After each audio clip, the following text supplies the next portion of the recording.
setelah menetapkan pasangan calon bupati dan wakil bupati Musirawas Utara untuk pemilihan kepala daerah serentak 2024. Komisi Pemilihan Umum Muratara pada hari Senin kemarin menggelar pengundian nomor dan penetapan nomor urut paslon.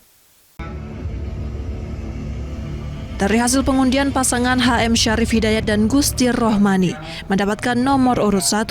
Pasangan Devi Suhartoni dan Junius Wahyudi mendapatkan nomor urut 2. Sedangkan pasangan Firsa Lakoni dan Efriansyah mendapatkan nomor urut 3.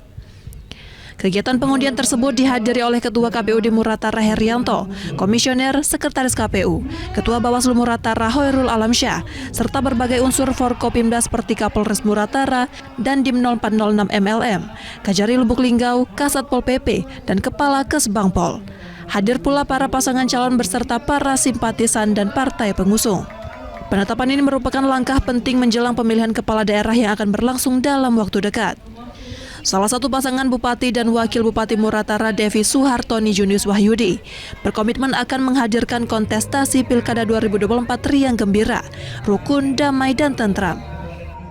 Masing-masing paslon dan kita sama-sama bersyukur artinya Devi dan Yudi alhamdulillah mendapatkan nomor urut 2 yang mencerminkan 2 periode dan lanjutkan pembangunan menuju Muratara Ilok. Amin. Pengundian nomor urut paslon dilaksanakan di kantor KPU Musirawas Utara di Jalan Lintas Sumatera Desa Norman Baru.